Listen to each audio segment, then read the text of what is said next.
My girlfriend was dating me solely for my money and traveling to run her secret Instagram account. We met last spring through mutual friends at a backyard barbecue. I was 33, well into my career as a software developer, and starting to enjoy the perks of financial stability. Life was predictable but comfortable, a condo I loved, weekends spent hiking, and a circle of close friends who could always be counted on for a good laugh. Sophie, 27, stood out immediately, not in an ostentatious way, but in how genuinely interested she seemed in everyone around her. She had a knack for striking up conversations, flitting effortlessly between groups with a warm smile and easy charm. When we were introduced, we bonded over a shared love of traveling. I told her about my recent hiking trip in Colorado, and she mentioned a dream of visiting Iceland to see the northern lights.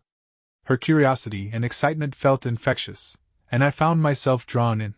She worked as a freelance graphic designer and mentioned that she loved the flexibility it gave her to explore new places. Our mutual friends teased us for hitting it off so quickly, joking that Sophie's spontaneity was exactly what I needed to balance out my Mr. Spreadsheet tendencies. There was an undeniable connection, natural, unforced, and refreshing. Looking back, maybe I should have noticed how polished her stories sounded, or the way she slipped in mentions of the places she'd been as if ticking off boxes on a list. At the time, I thought it was endearing, a reflection of her adventurous spirit. We exchanged numbers that night, and it wasn't long before we went on our first date, a cozy brunch at her favorite cafe downtown. Our relationship moved quickly but naturally. Within a few weeks, Sophie and I were spending most of our free time together. She introduced me to her favorite spots around the city, artsy cafes tucked away in quiet neighborhoods, food trucks serving dishes I'd never heard of, and rooftop bars with views that made the overpriced drinks worth it. For our first weekend getaway, I suggested something simple, a cabin near the mountains, close enough for an easy drive but far enough to feel like an escape. Sophie loved the idea, especially when I mentioned the nearby hiking trails and hot springs. The trip was amazing. She was fun and easygoing, snapping pictures of everything from the misty mountain views to the s'mores we roasted over the campfire. When she posted about it on Instagram, I didn't think much of it. The pictures looked great, and her captions were upbeat and cheerful, filled with hashtags like #cabinlife and #weekendwanderlust. I love documenting my life, she said when I teased her about always being on her phone.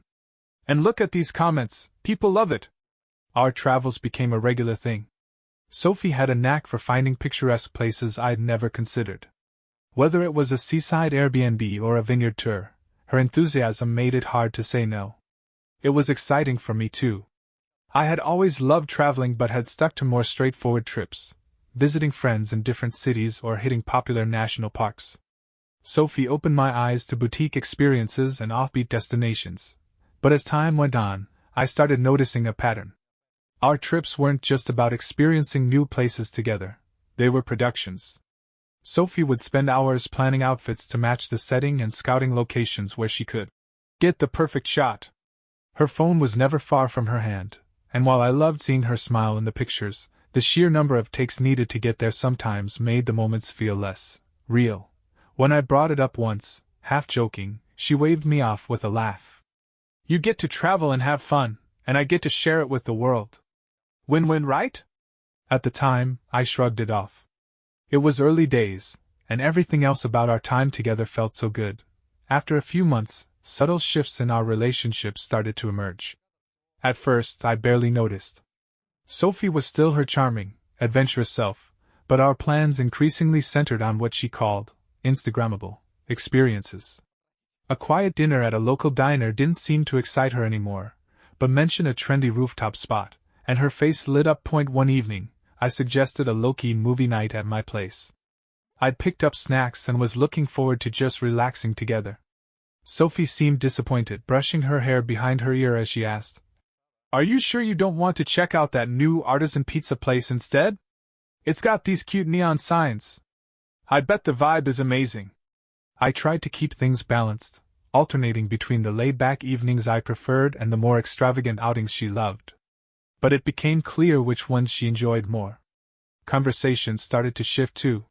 Sophie, who once talked endlessly about her childhood dreams and favorite books, was now laser-focused on travel goals. Not the kind of wanderlust born from a love of culture or history, but trips that revolved around luxury, aesthetics, and curated experiences. She started dropping hints about places she wanted to visit: Santorini, the Maldives, and a luxury glamping site she'd found online. "Can you imagine how incredible the photos would be?" she said, scrolling through images on her phone.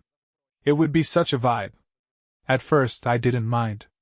I liked seeing her happy, and I was in a good financial place to treat her to some nice experiences.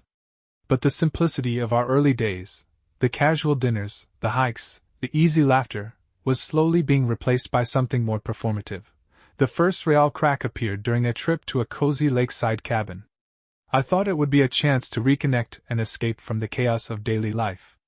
But Sophie seemed uninterested in the peacefulness of the lake or the joy of unplugging. Instead, she spent hours staging photos by the water, changing outfits multiple times to get the vibe just right. When I suggested we leave the phones behind for a day, her reaction caught me off guard. "But what's the point of going somewhere beautiful if we don't share it?" she asked, sounding genuinely confused. That question lingered in my mind long after the trip ended. The revelation came from an unexpected source. My friend Jake and I were catching up over drinks, talking about work, life, and our upcoming hiking plans. As he scrolled through Instagram, he stopped mid-swipe and turned his phone toward me. "Hey, is this Sophie's account? I thought her handle was something else."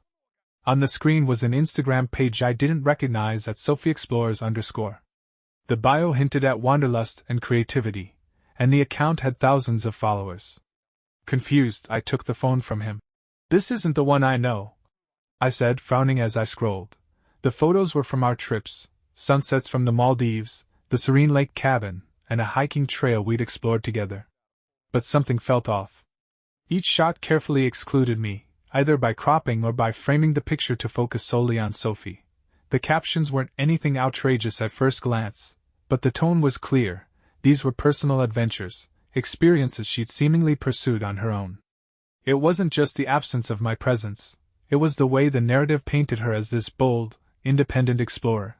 The comments were full of admiration for her bravery and the beauty of the places she visited. Strangers praised her adventurous spirit, her eye for capturing moments. Sophie's replies were polite but vague, reinforcing the idea that she'd done it all alone. A sick feeling settled in my stomach as I handed Jake's phone back. "Yeah, thanks for showing me. I didn't know she had this." When I got home, I searched for the account myself, scrolling deeper. It wasn't just about erasing me. It was about crafting a version of her life that didn't align with reality. The account was an image of independence and freedom, a curated gallery of luxury and serenity. It was our life together, rewritten to serve a different purpose. That I stayed up late, replaying our trips in my mind, comparing them to the story Sophie was presenting online. What I'd thought were shared memories had been turned into something else entirely. The disconnect was dizzying. I knew I couldn't ignore it. The next morning, I decided it was time to confront her. The next evening, I brought it up. Sophie was curled up on the couch, scrolling on her phone, her usual relaxed self. I sat down across from her, the knot in my stomach tightening as I tried to find the right words. "Hey," I started, keeping my tone as neutral as I could. "Jake mentioned something yesterday. He found an Instagram account of yours, one I didn't know about." Sophie's expression didn't change at first, but her scrolling stopped. "Oh?" she said, glancing up at me. I leaned forward. "Yeah. The one where you post all the travel photos." Her face flickered with something, maybe surprise, maybe unease. "Oh, that? It's just a side project," she said lightly. "I didn't think it was a big deal." "Not a big deal?" I echoed, trying to keep calm. "It's our trips, Sophie. You've been posting them like they're yours alone." Her smile faltered. "It's not like that," she said quickly. "I started it before we met. It's just a creative outlet. A way to share my love of travel." I stared at her, trying to process the disconnect between her explanation and the reality of what I'd seen. "But there's no sign of me in any of it," I said, my voice low. "It's like I don't even exist in those moments we shared." Sophie's defenses kicked in. "It's not personal," she said, sitting up straighter. "People follow the account for travel inspiration, not for relationship updates." So what? I'm just background scenery. I shot back. I thought these trips were about us. About building something together. But it feels like they were just content. Her expression turned defensive.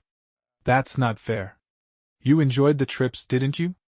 You love traveling just as much as I do. Yes, I do, I said, my frustration bubbling to the surface.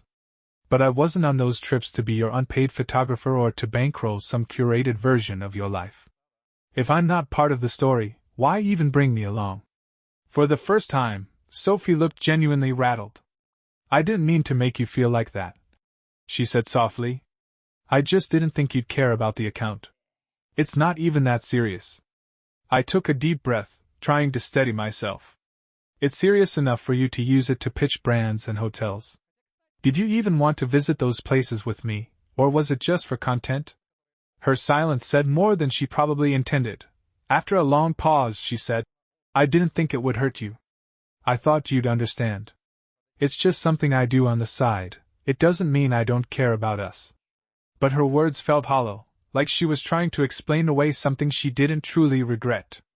For the first time, I saw the gap between us, not just in how we approached travel, but in how we valued the experiences we shared. Sophie didn't chase after me when I walked out that night. But the argument wasn't over. I went to a friend's place to cool down, thinking maybe some distance would give me clarity. Instead, it just fanned the flames. The next day, Sophie showed up at my door. Her knock was firm, her face unreadable when I opened it. We need to talk, she said, stepping inside before I could respond. I folded my arms. Go ahead. She sighed heavily, brushing her hair out of her face. Look, I get that you're upset. But this, overreaction? It's not fair. I didn't do anything to hurt you on purpose. I scoffed. Do you even hear yourself? You didn't mean to hurt me? Sophie, you built an entire narrative where I don't exist. You took everything we shared and rewrote it to make yourself look like a solo adventurer. How is that not deliberate? Her eyes flashed with irritation. Because it wasn't about you, she snapped. It was about me, about building something for myself. Why can't you just support that? Support what? I shot back, my voice rising. Lying? Using me to bankroll your fantasy? Pretending I wasn't there while you soaked up the praise for being this fearless, independent traveler? Sophie, do you even care about how I feel, or is that inconvenient for your brand? Stop being so dramatic, she yelled, throwing her hands up. Why does everything have to be about you? You got to enjoy the trips, didn't you? Isn't that enough? I stared at her, disbelief turning into cold anger. No, I said firmly. It's not enough. Because I thought we were building something real. But it turns out I was just a prop in your little performance. And I can't do this anymore. Her face twisted in anger and desperation. You're being ridiculous. Do you know how hard I've worked on that account? Do you know what I've sacrificed to make it grow? And what about what I've sacrificed? I shot back. You think it's easy footing the bill for all these trips? You think it's fun being erased from my own memories? You've sacrificed nothing, Sophie. You took everything. The room fell into a tense silence. Then, almost inaudibly, she said, maybe we just don't want the same things. Her words hit me like a punch to the gut, but I knew she was right. You're damn right we don't, I said, grabbing my keys. Enjoy your perfect little Instagram life, Sophie. I hope it's worth it. She didn't stop me as I walked out, slamming the door behind me. This time, there was no yelling, no pleading. Just the sound of my footsteps echoing down the hallway. The breakup was messy and brutal, but it was also freeing. In the days that followed, I blocked her on everything, social media, texts, calls. I didn't need any more reminders of the life she was crafting without me in it.